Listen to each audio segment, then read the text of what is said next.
Today, Matt and I have 10 hitters that you're absolutely not going to want to leave your draft without, and we'll explain why on today's action-packed episode of Locked On Fantasy Baseball.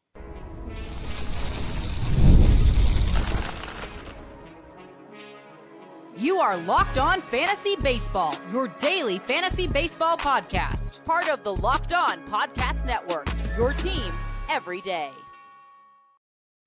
Hello, fantasy baseball fanatics, and welcome to the Locked On Fantasy Baseball podcast, brought to you by the Locked On Podcast Network, your team every day.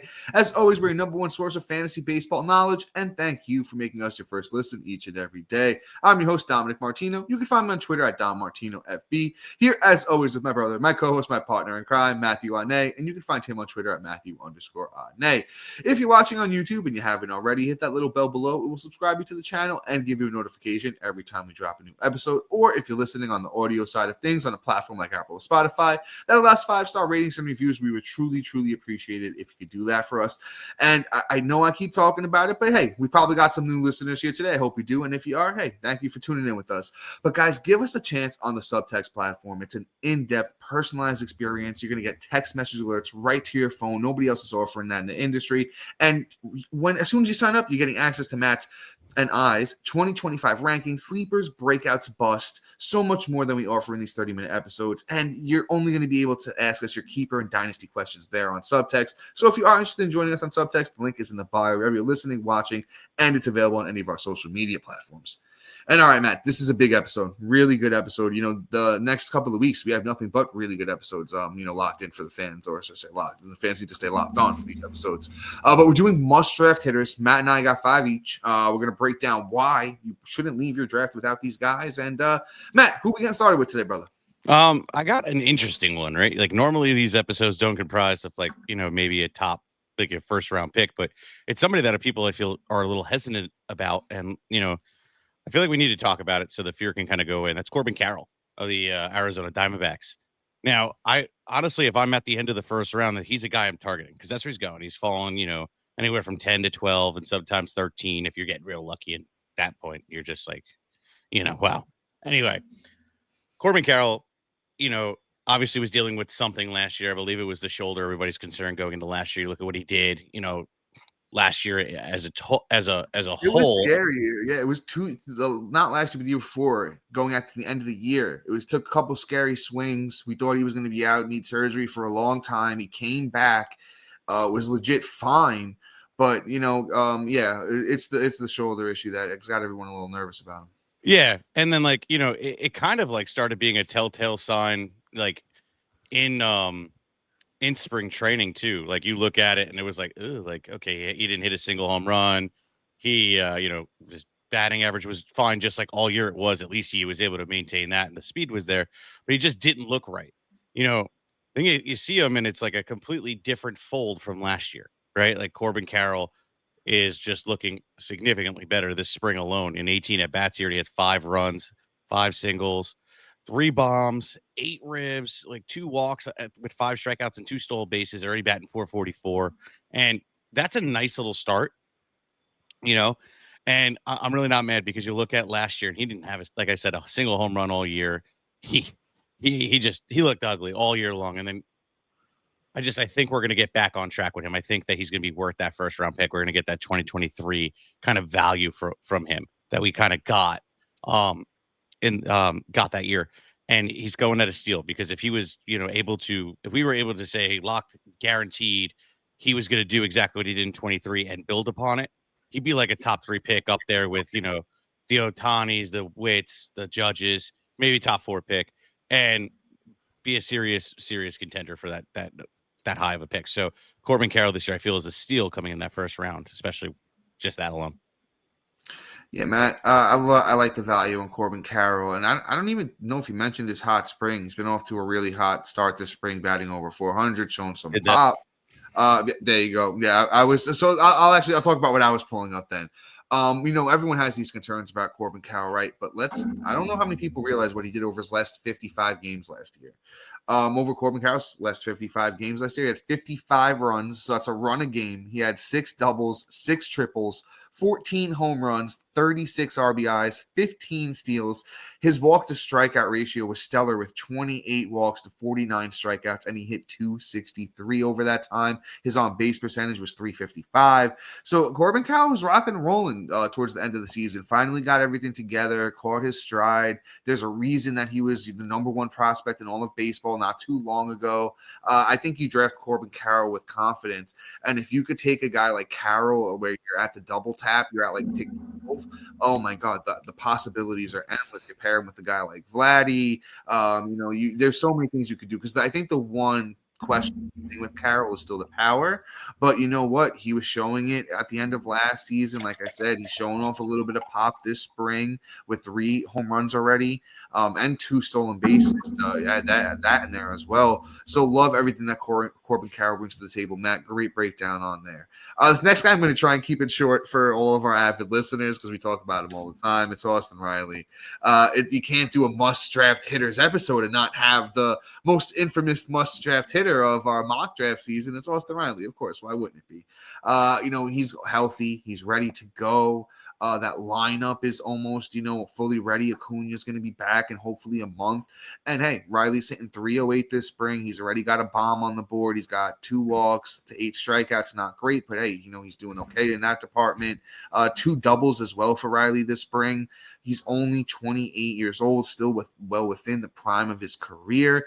There's no reason he can't be a 280 hitter with 35 plus homers, great runs and RBIs. He's not really going to steal too many bags, if any at all. Just love what Riley brings to the table. He's a great pick that's going in the 3rd round right now.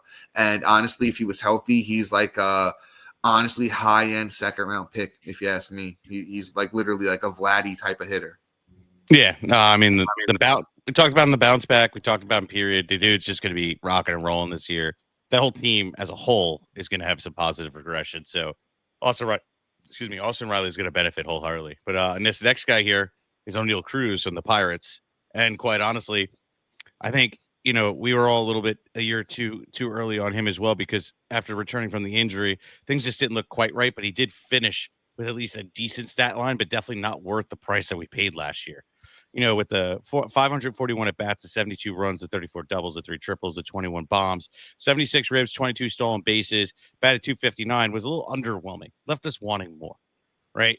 The big-bodied, domineering prospect should have done more with that opportunity. And I think there is that another level. Like, you look at what he's done in the minors, like in 22, like my guy really went off and just like, I'm sorry, not 22. Yes, 22. 211 at bats, 40 runs, 7 doubles, 3 doubles, 3 triples, I apologize, and 9 home runs in that short period of time. Like, the pace was great. He has legs and speed for days. I think the power is legit. He has 30 to 35 home run upside. He hits the ball crazy hard. The average exit velocity is sitting at 95.5 miles an hour, barreling 15.7% of the time, creating hard contact over 50% of the time. The biggest issue with him is he chases a lot and he whiffs a lot and he strikes out a lot. If he could fix that, or even just, bring down the chasing, we're going to start seeing that translate to better batting average. On top of that, the outfield and shortstop eligibility makes him a lot more attractive going into this year. So I'm really digging all the moves that we're making in a positive direction. Plus the spring numbers are honestly really good so far. 22 at bats, 6 runs, 3 bombs already, 9 ribs, 4 stolen bases, 6 walks, 12 strikeouts, which is actually good, about 50%. The batting average needs a little bit of work, but I'll take it. I think that's on its way up. It's not reflecting in such a small sample size. O'Neill Cruz, I think, is getting ready for the season we all thought he was going to have last year, and we're going to be getting him at a discount. So draft him without a doubt. So I think before I dive in and give my take on O'Neill Cruz, and like I said, guys, this is one of those episodes you can't miss out on. We're talking about must draft hitters. I'll give you a little sneak peek. We're talking about names like Lawrence Butler and Ezekiel Tovar, but you're going to have to stick around to hear the rest. We'll be right back with you.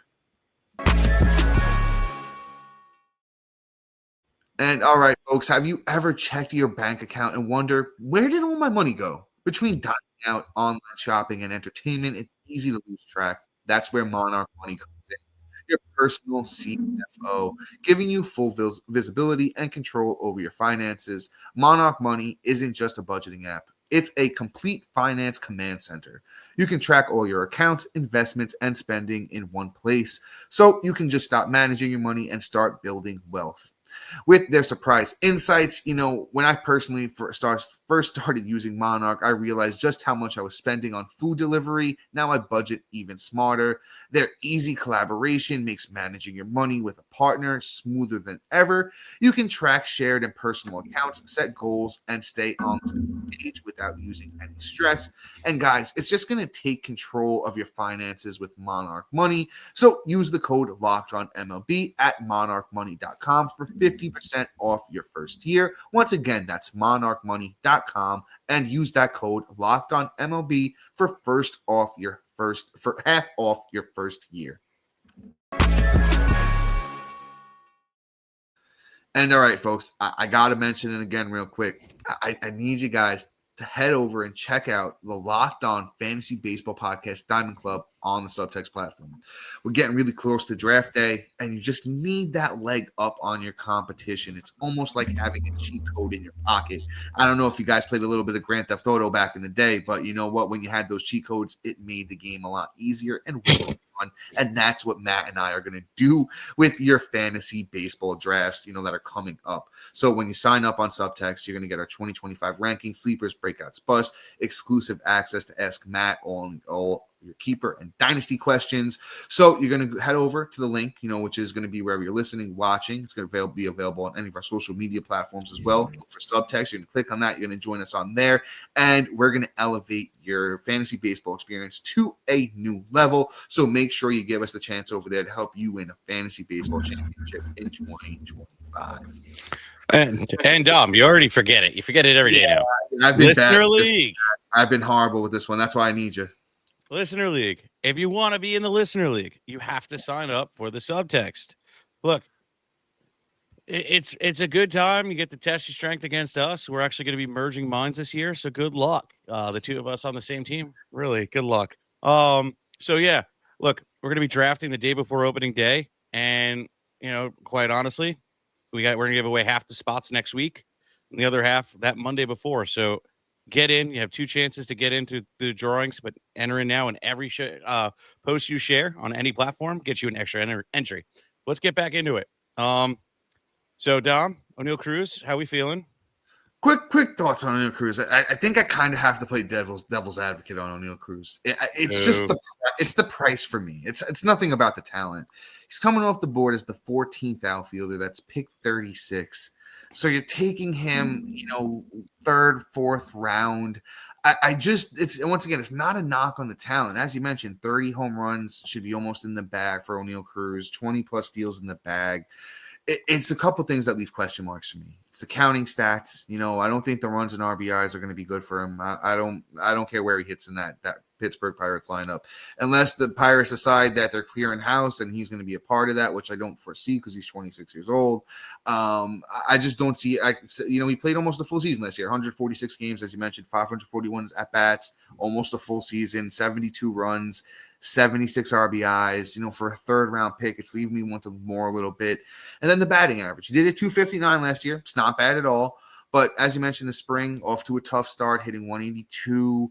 I just don't know if he ever gets to be that 30-30, 280 guy that we all thought he was going to be like 3 or 4 years ago. I think he's going to be 30-ish home runs, 25 steals. I don't think the runs and the RBIs get much better. That Pittsburgh team is horrible, arguably worse than last year. And, and if the batting average is questionable too, all right, maybe he's helping you and be a plus in home runs, but, he's 25 steals isn't what he used to be, so he's not blowing you away in that category. So I don't like the price. If we were getting him where I have him ranked as outfielder 24, I'll take him all day there as a late outfielder number 2, potentially a high-end outfielder number 3. Would love to get him there. And once again, I want to preface this, ADP is one thing, but when you guys draft in your home leagues, ADP might go out the window. So somebody like O'Neill Cruz might fall a little bit, for any maybe reason. If he does, that's where I'll jump on him. But I can't take him at pick 36, outfielder number 14. So he's not going to be an outfielder on your team. He's going to be a shortstop because shortstop kind of runs out like water in a desert. It's absolutely like horrendous, and the position keeps getting worse and worse. So O'Neill Cruz is not. You're not drafting to be that. You're drafting to be literally. Unfortunately, at that point, he is the shortstop 7 coming off the board, and that's really where the talent kind of drops off. He's the last of Mohegans in those regards. Yeah, but So I'll take Corey Seager over him. Corey Seager goes almost 10 picks later or 8 picks later. I'll take Corey Seager. okay, fair enough. I mean, it's all a matter of preference. O'Neill Cruz, I feel, is going to be just fine. I think the breakout is imminent. The under the hood kind of tells you a little bit more than just that. Yes, there might be a cap on runs and ribs, but O'Neill Cruz has definitely got it in him to really do that 30-30. The sprint speed is still elite, and the power is unreal. So no, he sure does. He sure does. As I mentioned, I mean, if he gets you 30-30, love it. Like I said, I don't know if he's hitting third. I don't know how much he's going to steal. Then I think that's going to be the issue, and I think that was part of the problem last year. I had O'Neill Cruz last year in a couple of leagues, and that was what I saw to be the issue anyway. I do love him. Like I said, do love him. Just don't love the price, regardless of what position you're drafting him for. Just pick 36 is a little bit high for me on O'Neill Cruz. I do love him. Once again, I do love him. And like I said, I think a breakout's imminent. I just think the team is really what's going to be limiting to him. But Matt, I don't know if you want to jump in with this next guy. I mean, we both do love him. it's your guy, so you can go for it. I'll talk about him because I think he might appear later soon on something else. So let's talk about him. Let's talk about the Pasquatch. Let's talk about Vinnie Pasquantino. Still hate the nickname. You know what? I have to have respect for the Mom Dukes, though. I think it was a Mom Dukes thing where the Mom Dukes didn't like the nickname, so they had to come up with something else for him. But regardless, we still love Vinnie P on this podcast. He's a monster just waiting to be unleashed. A monster of a man. Plays for those Kansas City Royals, in case anybody forgot or just doesn't know. 6'4", 245, 27 years old. Now, Vinnie P is a guy hampered by a little bit of injuries the past couple of years. Kind of had some limits on his breakout per se. But I really love what the kid can do. He has a lot of pop, has a lot of potential in the batting average department. He could be a guy that gives you 30 homers, hits close to 300. And don't forget, Pasquantino only played in 131 games last year, 496 at-bats. He had 97 RBIs. That Royals team is only going to be better. Could he have 100-plus RBIs? Of course. So you're talking about a guy that could be plus in 3 categories. The runs, TBD. He had 64 last year in the time he played. If he gets up to 75, maybe 80, I wouldn't be shocked, but I'm not expecting much more than that. So once again, 75 runs, 30 bombs, 100-plus RBIs, a guy that could hit 285. Sign me up for that all day. In my eyes, he's kind of the profile of what an Austin Riley does, but I'll call him like an Austin Riley light. And just real quick before I, pass the mic over to my buddy Matt, I just want to talk about the ADP right now. 13th first baseman, pick 110. Chef's kiss. Take him in every draft that you can. So, I mean, well done. But you're going to have to wait until next week for the My Guys episode for me to actually give a take on Vinnie Pasquantino. Fair enough. All right. Dom doesn't love him enough. I do. Oh, I thought that was pretty good. Damn, I thought I did a pretty good job. Apparently not enough. Not enough. It's like mediocre at best. So on the other side of this, you'll be able to hear who's up next. It's going to be Lawrence Butler and why you literally can't leave your draft without him coming up. Okay. Looking for a snack that is both delicious and nutritious? Crack into some good source of protein with Wonderful Pistachios. They're absolutely wonderful. Wonderful Pistachios is one of the highest protein nuts. Each 1 ounce serving has 6 grams of protein, giving you over 10% of your daily value. Plus, they're packed with fiber and better for you unsaturated fats to help you keep you fuller longer. Personally, I love the no shell variety. I truly do. It is perfect grab and go snack as for busy days, which usually is. I got kids. Whether I'm snacking at my desk on a road trip or just need a quick protein boost, they're always ready to go. And if you just enjoy cracking open a every shell for a satisfying crunch, the in-shell option is a classic favorite, which who doesn't mind doing that? Get snacking, get cracking with the snack that packs a protein punch. Visit wonderfulpistachios.com to learn more. And all right, Matthew McConaughey here. Lawrence Butler is up from from not even the Oakland Athletics anymore, from the Las Vegas Athletics / Triple A team. So Lawrence Butler is one of my favorite guys going into this year. I'm going to be straight, like, not in my guy because I'm not ready to commit, get married, and things like that. But I am intrigued and definitely drafting him every chance I get. Um, so here's the deal, right? He showed a lot last year, a lot. 451 at bat, 412 at bats, 63 runs, 24 doubles, 2 triples, 22 bombs, 57 ribs, 18 stolen bases, and bat a lovely 262. To boot, he is having a pretty decent spring. Let's put it that way. My guy has 25 at bats, 6 runs, 2 doubles, 2 bombs, 5 ribs, no stolen bases. Instead, decided to get caught twice, but it is what it is. A walk, 4 strikeouts, still batting 400, which is lovely. OBP of 423, slug of 720. Like, the kid is rocking and rolling, looking like he's going to pick up right where he left off. And the beauty of it is, he now goes from a large Oakland park that honestly is not pitcher friendly to a small AAA park that is absolutely lovely. For a hitter like him that has an average exit velocity of 91 miles an hour, and that creates hard contact at nearly 50% a rip, I think is going to literally eat in this park. Now, the team is limited as to who's on the team. Like, there's not as much talent around him, but there's enough at the top of the lineup that I feel can get the job done for him. You got Rooker, you got God, who else is on this team? Because my brain is They hurt. got Blade, Langoliers, Yeah. Geloff, Jacob Wilson, young Yeah. prospect. We talked about him Should a be little bit last. should be making the roster too. So Yeah, no, he's penciled in as a shortstop right now. So it's all encouraging stuff for the counting stats and for his production coming up. So, I mean, Lawrence Butler is somebody I definitely want to get on my team everywhere I go. And this guy should eat. I mean, if he can get, like, I would say 85 at min, I think he's going to hit 30 bombs without a doubt and get you about 20 stolen bases and batting average pretty much stay where it is. I think the price is right. I think he needs to be on your team. He's being, I wouldn't say overlooked, but priced just right for me. Matt, quick question before I move into my Lawrence Butler talk. You take Lawrence Butler or you take your boy we were just talking about, O'Neill Cruz? I'm probably gonna take O'Neill Cruz. Fair enough. Just wanted to throw it out your way. I don't have them too far apart. I have Butler as my outfielder 21, and I have O'Neill Cruz as 24, so not too far apart. Just wanted to see what you thought. But I love Lawrence Butler too. A monster. Matt, you broke him down very well. I just want to say this. Lawrence Butler's last 67 games last year, 259 at-bats, 48 runs, 18 doubles, 2 triples, 18 homers, 45 RBIs, 14 steals, 19 walks to 55 strikeouts, and he hit 305.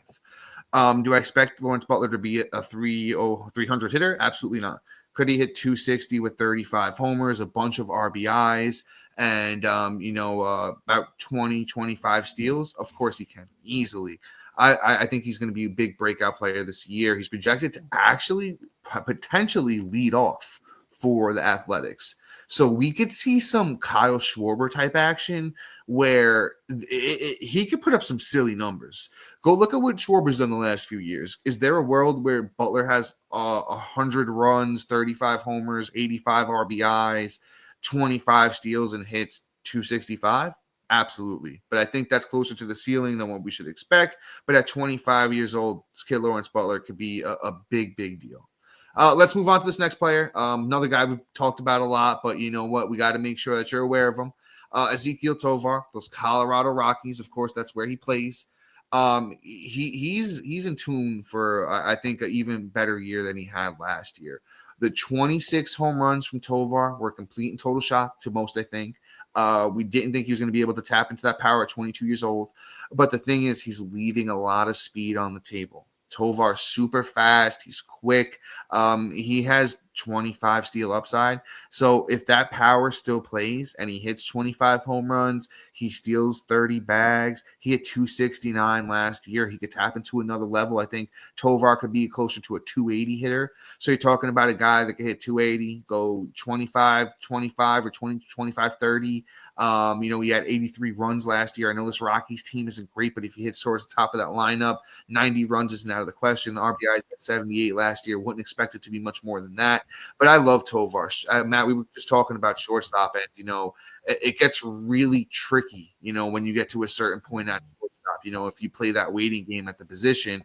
But Tovar's coming off the board 13th shortstop, pick 132. I think he's a safety net if you wait at the position. And I think even in a 12-man league, I think he could be a viable starting shortstop, probably on the lower end, but I think you won't lose your league if he's starting shortstop in the 12-man. Completely agree. He's a guy that's risen for me from the offseason and continues to. So Tovar is definitely a better option after you've missed out on like the top end shortstop. So all day, every day. This next guy here is Pete Crow-Armstrong, and then I'm going to have to leave early on the show. But Pete Crow-Armstrong of the Chicago Cubs, I think, is somebody that we need to watch out for. Last year was an interesting year. It was kind of ups and downs. He didn't fully perform to what I feel is his potential. He got sent down. He came back up, and I'll break into that a little bit. But 372 at bats, 46 runs, 13 doubles, 6 triples, 10 bombs, 47 ribs, 27 stolen bases, and batted a underwhelming 237. Look, the kid has had in the minors last year in 2023, not last year, the year before in 2023, had a really good year. He had 20 home runs. He had literally 37 stolen bases, batted 283. Through the minors, you look at it at all levels he's played, had really good batting average. He's going to be a good batting average guy. On top of that, he's got speed for days. I mean, 37 home run, stolen bases with the 27 translating in the bigs. Dude runs out of his socks. He's awesome in those regards. It's the power that's in question. I think he's got 25 home run power at minimum. I think he's shown it off already in spring. The spring training numbers, he already has 3 home runs on throughout spring, batting .519 with 11 ribs and 2 stolen bases already. He's starting to show that, like, hey guys, like, I am who I am. He's going to be, stellar. I don't think he's ever going to be like a top 40, top 30 player, but he's going to be a guy you can count on. It's going to be high steals and at least a minimum of 20 home runs to 25 home runs on a team that I feel is up and coming with, Kyle Tucker, Bush, and all the other guys on that team. So Armstrong is going to be a very valuable player for everybody this year. He's going at a great price, I might add. And it's not somebody you're going to have to pay up for. He's going to be a bench guy. So Pete Crow-Armstrong, stellar guy, target him everywhere. Dom, I'd love to hear a rebuttal, but I got to get out of here. So peace. I got you. So as we jump in here and we talk about PCA, actually a little happy Matt's getting out of here because he knows I don't love PCA as much as he does. But you know what? The price isn't bad. He's coming off the board as the 40th outfielder, pick 148. I have him as my outfielder 43, so I'm not super far off from, where ADP is on Pete Crow-Armstrong. I'll say this. I'm not with Matt on the power. I don't think he has 25-plus home run power. I think there's a world where it's like 15 to 18 home runs. I know he's showing off the pop in spring. And if I remember correctly, I think even one of those homers came off Logan Gilbert. So I love to see that. But, even the batting average, he's hitting .519 this spring, but no walks, 7 strikeouts. That's showing me that, he's swinging away. That's not going to play in the regular season. He's not somebody I'm targeting. Pete Crow-Armstrong of the Cubs, not somebody I'm really targeting, especially there's guys like Josh Lowe, Jerks, and Profar, who is hurt, but, somebody I do like better. Victor Robles, even somebody I like a little bit more than PCA. If you need a guy that potentially is going to steal you, 50 bags, if he can get on base enough, I think there's a world where PCA hits about 260, steals 45 bags, gives you 15 home runs, depending on where he's going to hit in this lineup, which let's check roster resource real quick before I move on here on PCA. They got a projected 6th, which is kind of a tough spot for runs and RBIs because I think all the RBIs are going to be dried up by that point. And then Matt Shaw's projected to hit behind him, if he makes the team. Then it's Miguel Amaya and John Birdie, who actually I didn't even realize that the Cubs picked up. But I don't think the ceiling's super high. I think it's a bit limited for Pete Crow-Armstrong. Just not somebody I'm targeting around that range. But I'm not gonna be mad at you if you throw your dart that way. Let's sneak in one last guy here. Let's talk about somebody that's not getting talked about enough. Christian Encarnacion-Strand. I feel like we've talked about him a lot. I just don't think the fantasy baseball industry has talked about him enough. I feel like the ADP is going to rise because he's having a really good spring training so far. 3 home runs, 6 RBIs, a double, hitting 280 so far for CES. Spencer Steer's banged up, so I think CES pretty much has, a guaranteed spot. And I think that's been one of the bigger concerns of drafters, this offseason is, does Strand officially have a spot? But like I said, if Steer isn't in that lineup, I don't see how Strand isn't.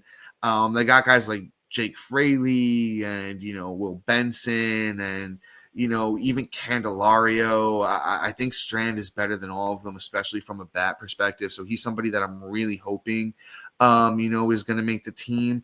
Might be something we have to wait on. But what the good thing is you don't really have to pay a crazy price for Strand right now. He's the 27th first baseman, pick 252. So if you're drafting him as one of your bench hitters, I think you're doing something right. And you know what? There's a lot of upside in that bat. He's really a guy that, especially in Cincinnati, if they just let him play and he figures it out, it's 35 home runs, 100 RBIs, 300 batting average. I think easily at least 280, if somewhere in that 280 to 300 range. But guys, you know what? That's going to be all for today. Please be sure to like, subscribe, comment, rate, and review. And shout out to our everydayers and new listeners for making Locked On Fantasy Baseball your first listen each and every day. And after you make us your first listen, go and check out our boy Sully over at Locked On MLB and make him your second listen. He does a great job of covering the league in a bit different way than we do. So make sure you guys do that. But until next time, guys. Sorry.